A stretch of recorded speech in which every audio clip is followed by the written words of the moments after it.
Salut les Vierges et bienvenue dans cet horoscope pour le mois de septembre 2021. Mon nom c'est Gabriel, je suis astrologue et ensemble je propose qu'on regarde un petit peu les transits qui vont se passer pour le mois de septembre pour vous spécialement.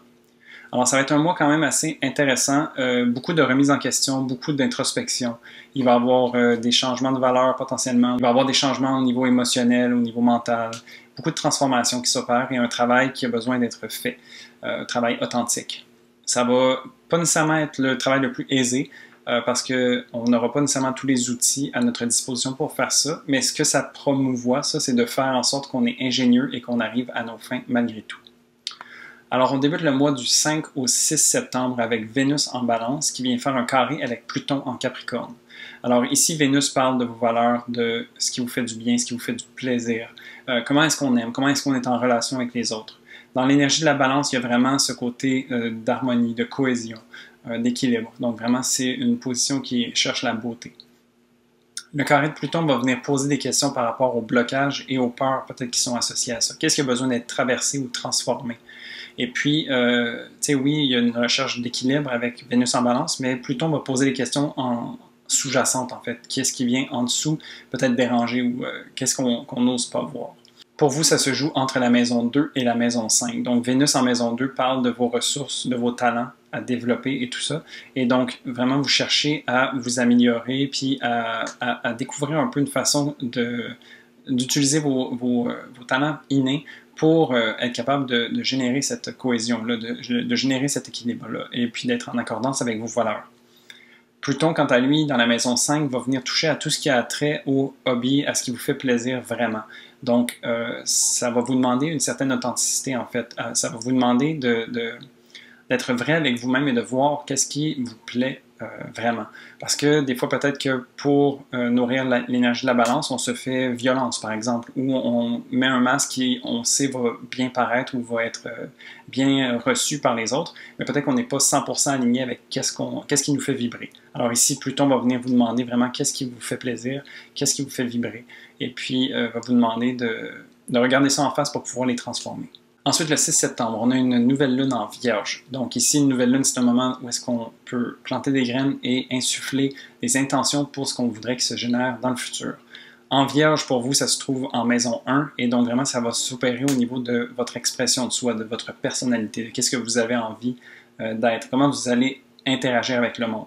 Vraiment, c'est un beau moment pour se renouveler, pour faire une connexion avec soi-même, de voir qu'est-ce qui est important pour nous, puis qu'est-ce qui a besoin peut-être d'être amélioré. Et puis, afin d'atteindre l'excellence, et puis que ça puisse transparaître dans pas mal d'éléments, pas mal de sujets de votre vie, en fait. Donc, ici, ça serait intéressant de voir qu'est-ce que vous avez envie de mettre en place pour que ça génère dans votre vie. Ensuite, du 13 au 15 septembre, on a le Soleil en Vierge qui va être en opposition avec Neptune en Poisson.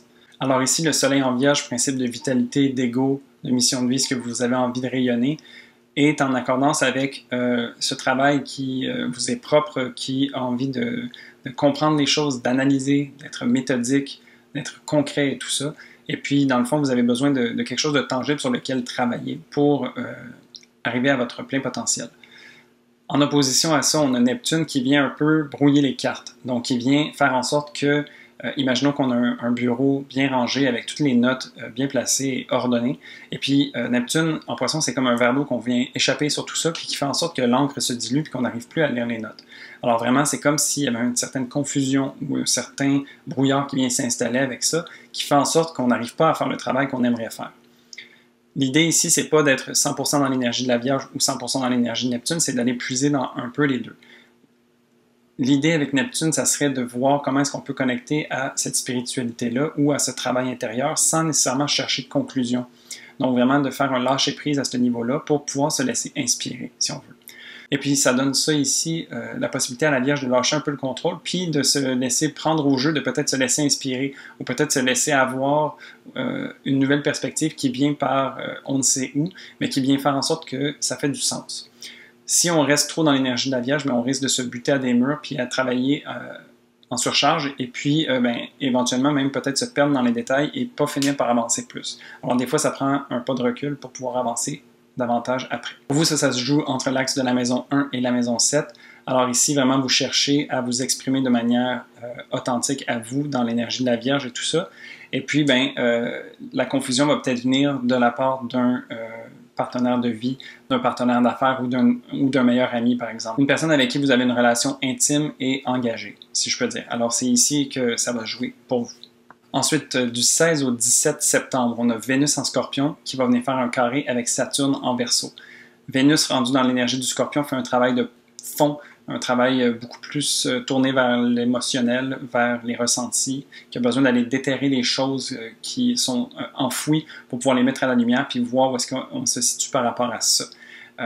C'est sûr que ce n'est pas le travail le plus agréable, mais c'est un travail qui est nécessaire parce qu'on a vraiment besoin d'être en accordance avec nous-mêmes à tous les points de vue. Et puis, ben, le travail de fond a besoin de faire partie de ces points de vue-là. Pour vous, ça se joue entre l'axe de la maison 3 et de la maison 6. Alors ici, Vénus en Scorpion va venir montrer comment vous interagissez avec les autres, comment vous communiquez, comment est-ce que vous êtes dans votre communauté, avec les gens qui sont dans les parages, par exemple. Saturne en Verseau, lui, va venir installer une certaine lourdeur, un certain poids, qui va venir peut-être se manifester comme étant des bâtons dans les roues, par exemple. Et puis, Saturne, lui, se trouve dans votre maison 6, donc c'est au quotidien. Quelque chose au niveau du quotidien ou de la santé qui va venir faire en sorte que vous êtes peut-être stoppé dans votre expression et dans la manière que vous avez de communiquer avec les autres. Donc vraiment, ça serait intéressant ici de voir comment est-ce que, au lieu de subir le poids de Saturne, comment est-ce que vous pouvez utiliser ça, utiliser les contraintes pour devenir créatif et vous permettre justement d'avoir une voix qui est différente et qui est plus forte. Le 20 septembre, on a une pleine lune en Poisson. Donc une pleine lune, c'est une culmination d'énergie qui a besoin d'être relâchée pour manifester quelque chose dans nos vies. Alors ici, vraiment, dans l'énergie du Poisson, c'est qu'est-ce qu'on a envie de rêver, à quoi est-ce qu'on a envie de connecter qui est plus grand que nous. Le Poisson est un signe très spirituel qui a besoin de lâcher prise, de se laisser aller aux aléas de la vie, tu sais, et d'avoir confiance, d'avoir la foi, si je peux dire. Donc vraiment ici, qu'est-ce qu'on a envie de rêver, qu'est-ce qu'on a envie de manifester dans ce monde qui, si on se permettait de rêver sans limite, en fait. C'est vraiment cette question-là que cette pleine lune va nous poser. Pour vous, ça se passe dans la maison 7, donc qu'est-ce que vous avez envie de manifester? Quel est votre plus grand rêve par rapport aux relations intimes que vous avez avec les autres, les relations que vous avez d'un à un? Ou est-ce qu'il y a vraiment un engagement entre deux personnes? Peut-être que c'est au niveau amoureux, peut-être que c'est au niveau amical ou au niveau d'affaires ou autre, mais vraiment c'est à ce niveau-là qu'il nous est permis de rêver. Ensuite, du 22 au 24 septembre, Vénus en Scorpion, toujours, va venir faire son opposition avec Uranus en Taureau. Alors ici, vraiment, Vénus fait un travail de fond, comme je disais, au niveau des valeurs, de comment qu'on aime, de comment qu'on est en relation avec les autres, et vient se poser des questions qui peuvent être un petit peu dérangeantes ou intenses, mais qui ont besoin d'être posées. Et puis, en fait, en déterrant tout ça, Uranus va peut-être accrocher sur quelque chose en particulier et va venir poser la question qui tue, à savoir qu'est-ce qu'on a envie de faire avec ces nouveaux éléments qui sont en train d'être mis à la surface. Vraiment ici, le travail de Vénus est de déterrer les choses et de venir connecter avec elle à un niveau intuitif, ressentir les choses et vraiment en profondeur. Et puis Uranus en Taureau vient parler des valeurs justement aussi, il vient poser les questions qui dérangent, vient oser poser les questions qui peuvent nous faire un 180 degrés par exemple. T'sais. Alors vraiment ici, c'est une demande à savoir comment est-ce qu'on se positionne à travers tout ça. Pour vous, ça va se passer entre l'axe de la maison 3 et de la maison 9. Alors, Vénus en Scorpion, qui parle de votre voix et de la manière que vous avez de communiquer, va venir être en opposition avec Uranus, qui lui se trouve en maison 9, qui a attrait aux grandes idées, aux croyances et à tout ce qui se trouve à l'extérieur. Alors, vraiment, ici, c'est une question qui est posée à savoir comment est-ce que vous allez vous positionner, quelle est la voie que vous avez envie d'amener, et puis quelle grande idée fait partie de ça, en fait. Donc, allez voir peut-être quelles idéologies peuvent être ajoutées à votre arsenal pour savoir comment est-ce que vous avez envie de vous exprimer. Donc, vraiment, c'est des choses qui sont déterrées du fond, mais peut-être que ça vient connecter à plus grand aussi, à une plus grande philosophie qui vient poser la question, mais d'une façon différente. Alors, c'est vraiment de savoir où est-ce que vous allez vous situer par rapport à ça. Et pour finir, le 27 septembre, Mercure en Balance va tomber en rétrogradation. Alors, Mercure, c'est un principe de communication et d'échange. Dans le signe de la Balance qui est tourné vers l'autre, qui cherche à avoir une certaine harmonie et un équilibre entre tout le monde. La rétrogradation vient faire en sorte que c'est un questionnement intérieur, une réflexion sur ce qui est. Alors, on a eu beaucoup de choses qui se sont passées pendant l'été, puis ici, c'est comme si on venait faire un bilan. C'est comme si on venait se poser les questions à savoir où est-ce qu'on se situe, est-ce qu'on a fait les bons choix, est-ce qu'on n'aurait pas pu faire les choses différemment. Donc vraiment ici, il y a beaucoup de questionnements et de remises en question qui vont pouvoir faire surface. Et puis pour vous, ça se passe en maison 2. Alors, c'est de voir c'est quoi les talents et les ressources peut-être que vous avez développés au courant de l'été qui peut-être ont besoin de juste avoir une certaine réflexion ou un moment de pause où est-ce qu'on peut les regarder différemment puis voir comment est-ce qu'on peut les utiliser. Comment est-ce qu'on peut utiliser ces nouvelles ressources autant monétaires au niveau des talents, puis qu'est-ce que ça peut nous apporter en fait. Pendant cette rétrogradation, Mercure va faire un aspect de carré avec Pluton. Donc ici, ça va être le même genre de travail que Pluton va faire, où est-ce qu'il va faire remonter à la surface des choses qui nous bloquent, qui nous font peur, qui nous empêchent d'avancer ou qui ont besoin d'être transformées. Mais cette fois-ci, ça va être fait à un niveau beaucoup plus mental, donc plus au niveau de l'intelligence, au niveau de la compréhension, de qu'est-ce que vous faites. Alors vraiment, ça va amplifier un peu cette introspection que Mercure rétrograde est en train de faire et ça va venir mettre en conscience certaines choses. Aussi, ça va venir faire un aspect de boucle où est-ce qu'on va vraiment avoir fait le travail au niveau autant émotionnel que mental. Alors vraiment, on va se poser la question de tout bord, tout côté pour vraiment s'assurer de regarder tout ce qui a besoin d'être transformé et faire une belle intégration à travers tout ça.